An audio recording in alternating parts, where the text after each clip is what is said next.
Anis bin Hussein Osadaf, kami persilakan. Sallu ala Muhammad.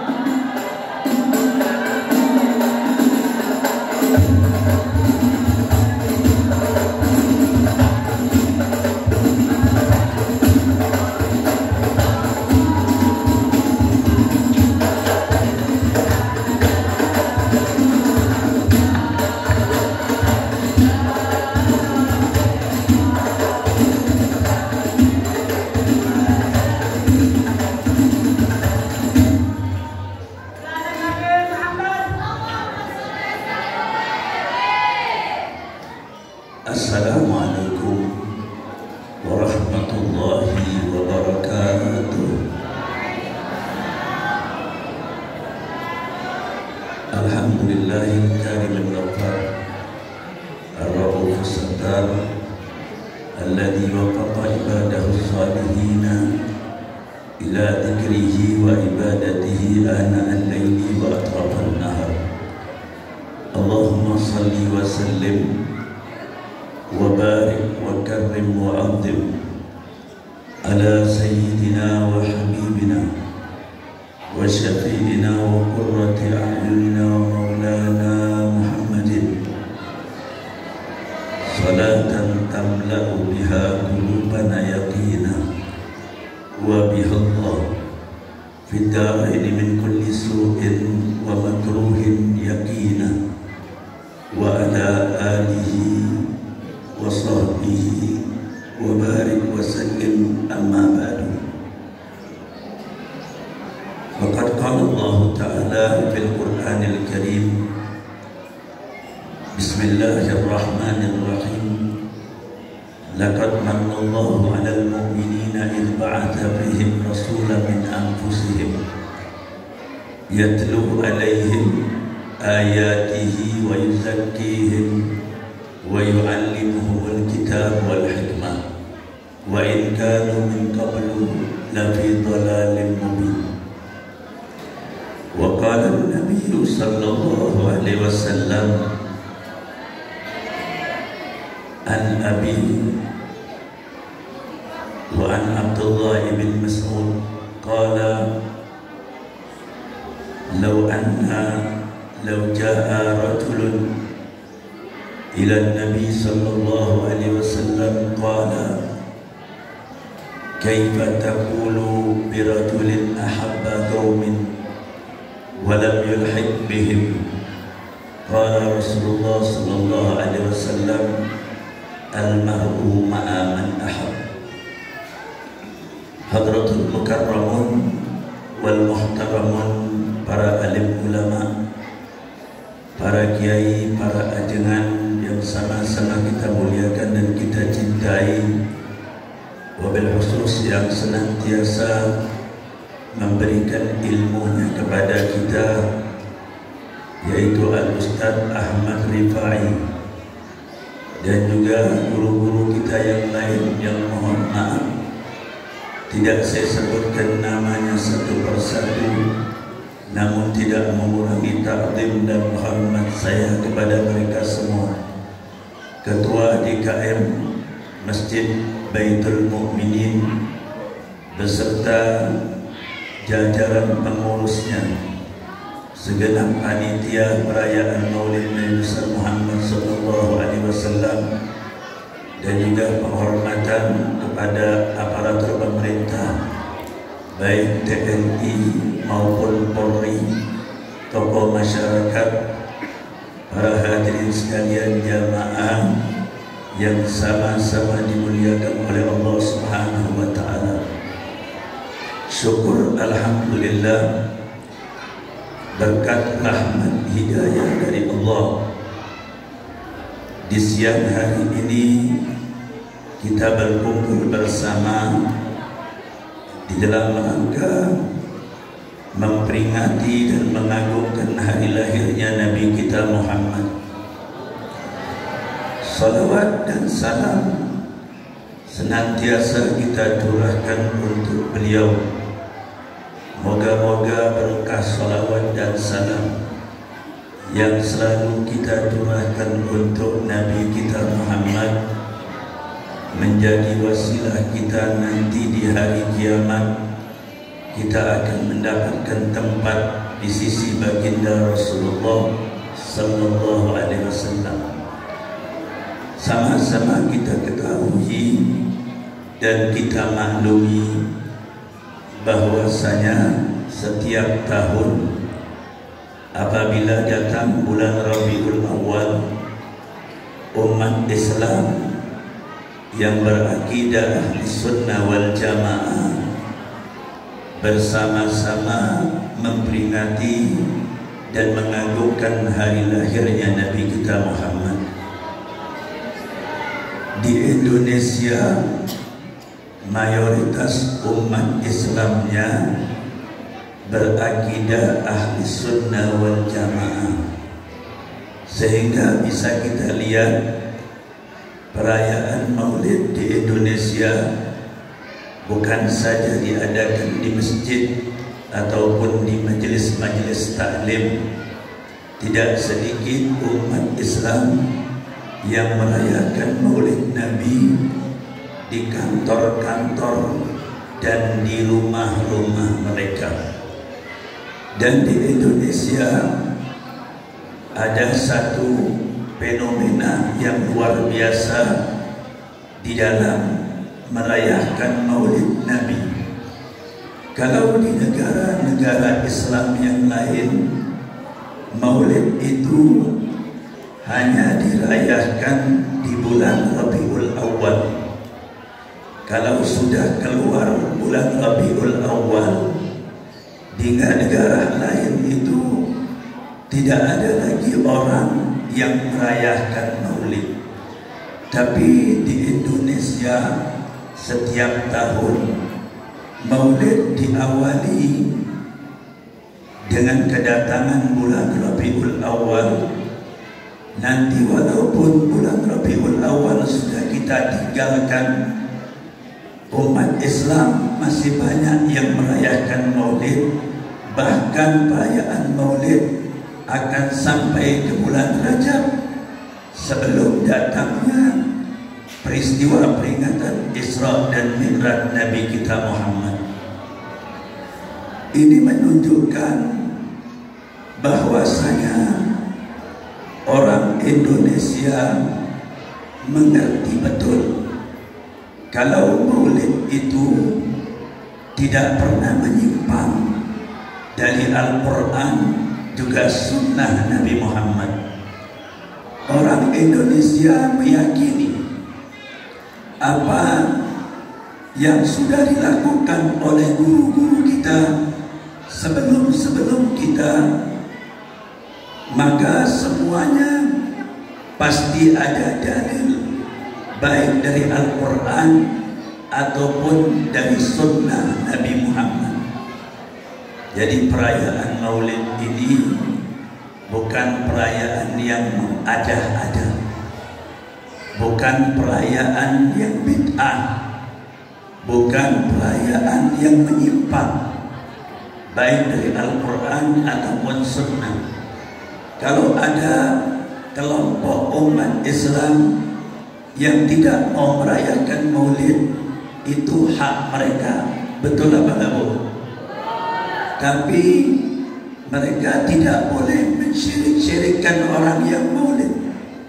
Mereka tidak boleh membid'ah-bid'ahkan orang yang merayakan Maulid. Walaupun mereka tidak sependapat dengan saudara mereka yang mayoritas, lebih baik mereka diam.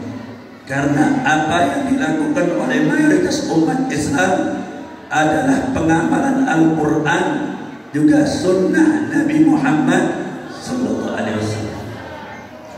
Jadi kalau ada ustaz yang mengatakan pokoknya yang gak ada di zaman Nabi itu bid'ah dhalalah, maka ustaz itu adalah ustaz yang perlu kita luruskan.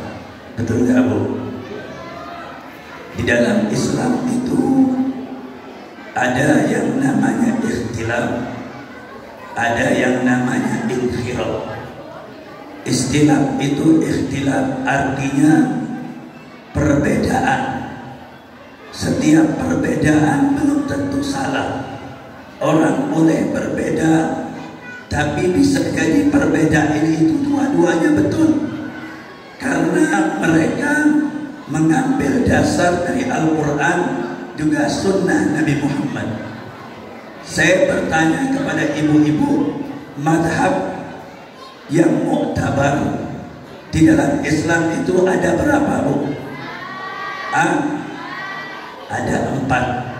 Ada madhab Hanafi, ada madhab Maliki, ada madhab Syafi'i, ada madhab Hambali. Di Indonesia mayoritas madhabnya Syafi'i. Di dalam madhab-madhab itu banyak ikhtilaf, banyak perbedaan. Tapi bukan berarti perbedaan itu ada yang salah, ada yang benar. Dua-duanya betul. Saya contohkan di dalam orang pembatalan wudu, Al-Imam Syafi'i mengatakan bahwasanya kalau ada orang yang dalam keadaan suci lalu dia bersentuhan dengan perempuan yang lain mahram tanpa ada penghalang, maka wudunya batal. Dia harus wudu kembali. Menurut Imam Ahmad bin Hanbal, kalau ada orang yang bersentuhan laki perempuan yang lain mahram, asalkan dia tidak dengan syahwat, maka wudunya tidak batal. Semua punya dalil, dan dasarnya semuanya dari Al-Quran juga sunnah Nabi Muhammad. Jadi kalau ada yang mengatakan pokoknya yang gak ada di zaman Nabi itu bid'ah dhalalah, ini bahaya, Bu. Nanti semua yang gak ada di zaman Nabi dibid'ah-bid'ahkan. Zaman Nabi orang gak tahlilan, maka kalau lihat orang tahlilan, oh itu syirik katanya. Zaman Nabi gak pernah lihat orang baca manakib. Di sini juga baca manakib. Nanti disyirik-syirikkan. Jadi kalau ada ustaz yang mengatakan semua yang tidak ada di zaman Nabi itu bid'ah dhalalah, buru-buru kita tanya, ari banget ustaz di zaman Nabi terus ayat apa encang? Lamun jawabannya encang berarti ia banget bid'ah, berarti banget bid'ah dhalalah. Kalau bid'ah dhalalah nanti bakal masuk neraka. Jadi umat Islam itu ciri-cirinya tidak boleh gampang mengkafirkan orang Islam yang lain. Urusan kafir mengkafirkan ini bahaya. Ciri-ciri ahli sunnah kata Al-Imam Syafi'i, alla yukaffiru ahadan min ahli al-qiblah. Tidak boleh mengkafirkan siapapun yang solatnya masih menghadap Ka'bah, menghadap kiblat, kecuali kalau ada orang Ciamas solat ngadepnya ke Gunung Salak. Nah itu harus diluruskan, ini aliran sesat. Selagi perbedaannya urusan kunut, urutan tahlil, urusan ziarah kubur, berarti itu masalah remeh yang umat Islam wajib untuk bertoleransi. Makanya orang kalau belajar, kalau ilmunya luas, dia nggak gampang nyalakan orang. Biasanya yang ilmunya cetek itulah baru tobat langsung ini kafir, ini bid'ah. Betul nggak, Bu? Ya, kadang-kadang jenggotnya juga baru 3 lembar. Mohon maaf, ya, pakai celana kekurangan bahan. nggak demen lihat orang ziarah kubur dianggap musuh, lihat orang tahlil dianggap musuh, lihat masjid yang biasa baca kunut itu masjid dianggap musuh dia. Dia nggak mau sholat di situ, nggak mau Jumat di situ, karena dia anggap itu masjidnya masjid bid'ah. Kalau sholat di situ nanti tidak sah. Ini tanda-tanda orang yang ilmunya baru seemet, kata orang Sunda. Ya, kalau di Bogor atau di Sukabumi suka dibilang nama kiai itu ada rombongan band yang sebentar-sebentar nyesetin orang, bid'ah orang masuk neraka. Dalilnya hanya satu, kullu bid'atin dhalalah wa kullu dhalalatin finnar. Itu aja yang dia bawa. Pokoknya hadisnya hanya itu aja. Pokoknya kullu bid'atin dhalalah. Di Sukabumi rombongan ini disebut dengan rombongan Aceh. Saya pikir Aceh itu nama orang, nggak taunya singkatan anggota celana ngatung. Kalau di Jakarta kata ustadznya itu mah RCTI Habib. RCTI apa? Rombongan celana tinggi. Jadi kita kalau berbeda paham dengan saudara kita, apalagi itu urusan-urusan furu'iyah, itu tidak boleh membuat kita bermusuh-musuhan. Jadi orang perbedaan itu ada pada usul, ada pada furu'. Kalau usul, umat Islam gak boleh beda. Usul itu dasar agama, ya, dasar-dasar agama, pokok-pokok agama gak boleh beda. Contohnya apa? Sholat maghrib 3 rakaat itu pokok agama. Kalau ada yang menambahi atau mengurangi, dia sesat. Kalau ada yang namanya furu', artinya cabang-cabang agama, umat Islam boleh berbeda. Jadi diantaranya tentang orang merayakan Maulid Nabi Muhammad, boleh kita berbeda. Kalau Anda nggak punya duit untuk merayakan Maulid Nabi, ya jangan ngejek-ngejek orang yang suka maulidan. Biarin aja. Yang penting umat Islam bersaudara. Di sini kita tidak melakukan kesalahan apa-apa. Nggak ada hal yang menyimpang. Yang sudah kita lakukan dari pagi, yang pertama tadi kita baca Al-Quran. Di tempat ini orang baca Al-Quran. Di tempat ini orang baca sholawat sama Nabi Muhammad. Di tempat ini orang membacakan sejarah tentang baginda Rasulullah SAW yang tujuannya supaya ingatan kita kembali bagaimana keagungan yang Allah Subhanahu wa Ta'ala berikan kepada baginda Rasulullah. Kita bayangkan kalau kita maulidan, bagaimana kemuliaan Nabi Muhammad, bagaimana keagungan Nabi Muhammad, sehingga kita yakin nggak ada sesuatu yang bagus yang ada di alam dunia kecuali kebagusan tersebut bersumber daripada Nabi Muhammad. Nggak ada kemuliaan yang ada di alam dunia kecuali kemuliaan tersebut sedikit daripada kemuliaan Nabi Muhammad. Bahkan dikatakan para nabi dan rasul yang dinyatakan mereka dapat kemuliaan dari Allah, maka ketahuilah kemuliaan mereka tidak lain adalah setetes daripada kemuliaan Nabi Muhammad. Dikatakan oleh Imam Busiri, wa kulluhum min Rasulillahi multamisun gharfan minal bahri aw rasban minad diyan. Para nabi mereka diberikan kemuliaan, para rasul mereka diberikan keagungan dari samudra yang pernah Allah berikan kepada Nabi Muhammad, ada yang dibagi satu gayung, ada yang dibagi satu tangan dari samudra kemuliaan yang pernah Allah berikan kepada Nabi kita Muhammad.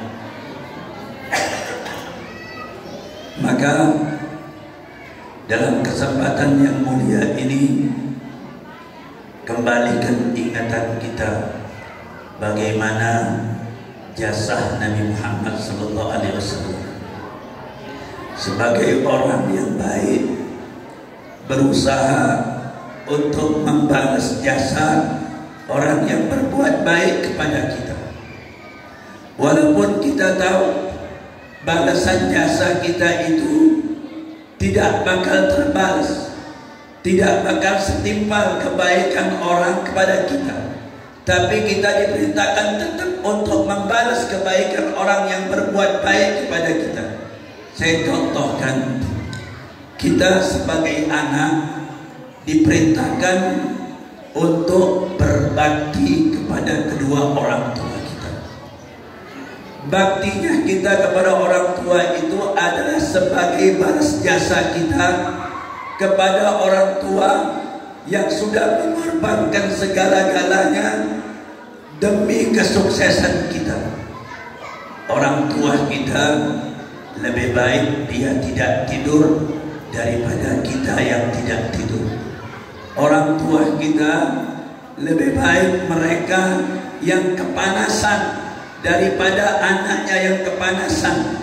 Orang tua kita lebih baik dia yang sakit daripada anaknya yang sakit. Seorang anak diperintahkan balas jasa orang tua. Walaupun kita tahu jasa orang tua kita tidak akan dapat kita balas, sehebat apapun balasan kita, tidak akan ada seorang anak yang mampu membalas jasa orang tuanya. Dulu di zaman sahabat Rasulullah yang bernama Abdullah bin Umar, ada seseorang pergi haji. Dia berangkat dari tempat kelahirannya di kota Yaman. Dengan berjalan kaki, dia gandum ibunya yang sudah tua. Berjalan kaki ribuan mil, memakan waktu berbulan-bulan di bawah terik matahari demi mengajak ibunya untuk bersama-sama melaksanakan haji di Baitullah. Dia gandum ibunya. Selesai dia melaksanakan haji, dia berjumpa dengan seorang sahabat Nabi yang bernama Abdullah bin Umar. Dia mengatakan, wahai sahabat Rasulullah, saya ini berangkat dari negeri Yaman. Saya panggil ibu saya dengan berjalan kaki untuk melaksanakan haji bersama-sama. Kira-kira apa yang sudah saya lakukan bisa membalas jasa ibu saya kepada saya atau enggak? Maka sahabat itu mengatakan, demi Allah, satu napas yang keluar dari mulut ibumu ketika dia melahirkanmu, maka itu belum cukup untuk kau balas dengan apa yang sudah kau lakukan. Tapi walaupun jasa orang tua tidak terbalas, seorang anak tetap harus berusaha membalas jasa orang tuanya. Yang kedua, jasa guru. Seorang guru, seorang ustaz, seorang kiai, jasanya tidak akan dapat kita balas. Bahkan dikatakan oleh para alim ulama, kedudukan seorang guru agama itu lebih afdal daripada seorang tua. Karena orang tua dia menumbuhkan jasmani kita, sementara ulama-ulama, guru ngaji yang ngajarin kita sholat, yang ngajarin kita baca Al-Quran, mereka menumbuhkan rohani kita. Maka rohani itu lebih afdal daripada jasa. Gak ada seorang murid bisa membalas jasa guru. Karena guru kedudukannya luar biasa. Makanya kita kalau belajar di pesantren, jangan sekali-kali merendahkan martabat guru, apalagi itu guru agama, karena nanti bisa membuat semua keberkahan diambil oleh Allah Subhanahu wa Ta'ala. Yang pertama tadi orang tua, yang kedua guru kita, dan yang terakhir manusia yang jasanya paling besar kepada kita tidak lain adalah Nabi kita Muhammad. Islam memberikan pandangan kepada kita, kata Nabi, laisa minna man yansa jazaa'un nas. Bukan golongan kami orang yang lupa dengan jasa orang lain. Negara Indonesia ini merdeka bukan hadiah dari Belanda. Negara ini merdeka bukan hadiah dari penjajah, tapi negara ini merdeka dengan perjuangan, dengan harta, tenaga, bahkan darah dan nyawa dikorbankan oleh para pahlawan supaya negara ini bebas dari penjajahan. Kita nggak bisa balas jasa pahlawan. Kita hanya mengenang, mendoakan mereka agar mereka senantiasa dimuliakan oleh Allah Subhanahu wa Ta'ala. Maka dikatakan kalau Anda tidak bisa melanjutkan perjuangan para pahlawan, maka jangan kau hancurkan perjuangan para pahlawan. Kalau kau nggak bisa memakmurkan negeri ini, minimal jangan kau rusak ini negeri. Betul apa? Kalau Anda nggak bisa membuat negeri ini makmur, maka jangan sengsarakan negeri ini. Kita ini tahu yang mana pengkhianat, yang mana pahlawan, itu kita ngerti. Betul nggak Bu? Kita ngerti. Orang ngomong tahu ini orang Pancasilais atau anti Pancasila, kita tahu. Dan kita tahu orang kalau ngomong ini ucapannya bau-bau komunis, bau-bau PKI, sudah berkeliaran di negara Republik Indonesia. Betul apa enggak? Maka kita jangan takut. Yang ditakutin PKI itu hanya satu, umat Islam. Pokoknya sejarah pasti akan berulang. Saya katakan sejarah pasti akan berulang dengan aktor-aktor yang berbeda. Kalau dulu ada Soekarno yang kita tahu bagaimana kebijakannya, lalu ada Soeharto, nanti bakal ada jiwa-jiwa seperti mereka untuk mengembalikan kemakmuran Republik Indonesia. Betul apa enggak? Jadi mudah-mudahan kita hanya bisa berdoa. Ada orang nanya sama saya, Beb, itu katanya Habib Rizik itu wali katanya. Terus kenapa saya bilang, kan kalau wali itu kekasih Allah, kenapa banyak yang caci maki Habib Rizik nggak celaka, Beb? Banyak itu orang yang hina Habib Rizik, katanya kalau wali pasti dibela Allah. Ada hadisnya, Allah nyatakan dalam hadis qudsi, man adani waliyan faqad alantu bil harbi. Kalau ada satu orang mencaci wali saya, maka berarti nantang perang dengan saya. Tapi kenapa banyak yang caci maki Habib Rizik? Hidupnya tenang-tenang aja. Yang ngezalimin Habib Rizik biasa-biasa aja. Kok nggak ada musibah? Mungkin ibu tahu ya, orang-orang yang dibayar untuk menghina ulama itu banyak di Indonesia. Ada namanya, siapa namanya? Saya enggak. Ini tempat bersih, nggak usah disebut namanya. Nanti ini tempat kotor kalau kita nyebut orang-orang yang anti sama ulama, nggak usah disebut namanya di masjid. Nanti masjidnya jadi tidak berkah. Mereka dibayar untuk mencaci maki ulama. Lalu orang mengatakan, kenapa itu ulama sudah dicaci tapi gak ada pembelaan dari Allah? Kita harus tahu, orang-orang tersebut sebetulnya sudah dapat musibah dengan musibah yang lebih besar. Kita nganggap itu kalau orang celaka, oh dia dapat musibah. Oh dia ganggu ulama, tiba-tiba mobilnya nabrak. Itu mah biasa. Itu mah musibah remeh. Orang nyaci ulama, tiba-tiba kecelakaan. Itu mah musibah dunia. Mereka itu sudah diberikan oleh Allah musibah yang lebih besar daripada kecelakaan. Saya kasih tahu ada satu hadis yang diriwayatkan oleh sahabat Nabi yang mengatakan, idza aradallahu bi'abdin syarran.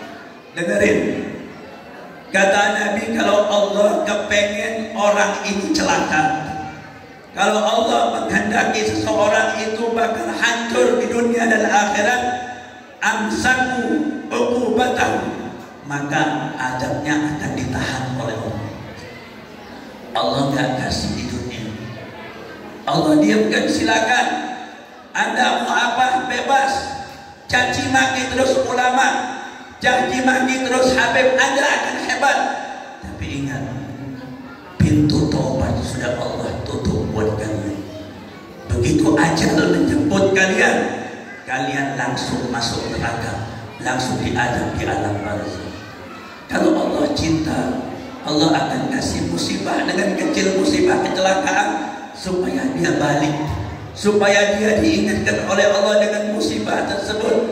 Tapi kalau ada orang yang jahat, tidak diingatkan oleh Allah, berarti Allah benci kepada orang tersebut. Idza ahabballahu abdan ibtala. Kalau Allah cinta sama hambanya, hamba tersebut akan diberikan bala oleh Allah. Kalau kita salah, ditegur dengan bala supaya Allah menghendaki kita kembali. Jadi musibah yang mereka dapatkan itu sudah lebih hebat. Hati mereka sudah kotor, hati mereka ditutup oleh Allah, sehingga walaupun dinasihati oleh seorang nabi pun mereka tidak akan lagi mendapatkan hidayah dari Allah Subhanahu wa Ta'ala. Dan yang kedua, ada orang tanya sama saya, Beb, itu Habib Rizik kan sudah didoakan banyak orang, jutaan orang, santri-santri sampai tahajud di tengah malam mendoakan Habib Rizik biar Habib Rizik gak dipenjara. Tapi buktinya Habib Rizik tetap dipenjara. Kita lihat, jangan memandang sesuatu dengan kacamata zahir. Kita lihat banyak para ulama itu ada hajat-hajat mereka tidak dikabulkan oleh Allah karena Allah ingin mengabulkan hajat orang lain. Saya contohkan dulu ada seorang ulama besar yang tadi sudah kita sebut, namanya Imam Ahmad bin Hanbal. Imam Ahmad bin Hanbal ini salah satu tokoh mujtahid mutlak, pembangun sebuah mazhab yang kita kenal dengan mazhab Hambali. Sekali waktu Imam Ahmad bin Hanbal ini musafir. Dia berjalan menuju satu perkampungan yang mau dia tuju. Tapi karena waktunya sudah malam, tidak bisa melakukan perjalanan di malam hari, sehingga mengharuskan beliau harus bermalam di satu tempat. Dia cari tempat yang paling enak untuk nginap, itu dia bilang masjid.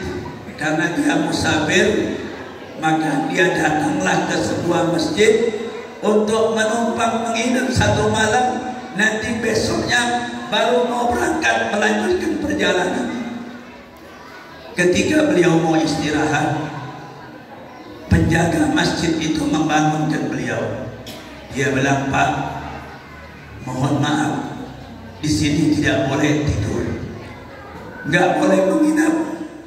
Kata Imam Ahmad bin Hanbal, ana musafir, Saya ini musafir, saya nggak punya keluarga di kampung ini, nggak ada satupun yang saya kenal di kampung ini.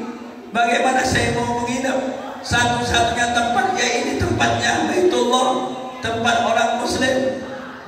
Orang itu mengatakan nggak bisa. Saya nggak ada urusan kalau bapak musafir, nggak punya keluarga. Pokoknya bapak harus keluar dari masjid ini. Dipikir Imam Ahmad bin Hanbal, mungkin orang ini gak kenal sama dia. Kalau dengar nama saya mungkin diizinkan. Lalu Imam Ahmad bin Hanbal mengatakan, saya ini Ahmad bin Hanbal, saya ini ulama besar. Orang itu waktu dengar Ahmad bin Hanbal, gak ada urusan. Biarpun bapak Ahmad bin Hanbal, biarpun bapak Imam Ahmad bin Hanbal, pokoknya bapak harus keluar dari masjid ini. Dengan terpaksa sedih, keluarlah Imam Ahmad bin Hanbal dari masjid tersebut. Lagi berpikir mencari tempat untuk bermalam, tiba-tiba dia ketemu dengan seseorang yang sedang berjalan mau menuju rumahnya. Orang itu bertanya, "Fulan, ente mau kemana?" Kata Imam Ahmad bin Hanbal, "Saya ini musafir. Tadi mau nginep di masjid tapi saya diusir dari masjid." "Gak apa-apa, sebaiknya bapak nginep aja di rumah saya. Kebetulan saya tinggal sendirian. Besok bapak boleh melanjutkan perjalanan." Kata Imam Ahmad bin Hanbal, "Alhamdulillah." Pergilah ke rumah orang tersebut di malam hari.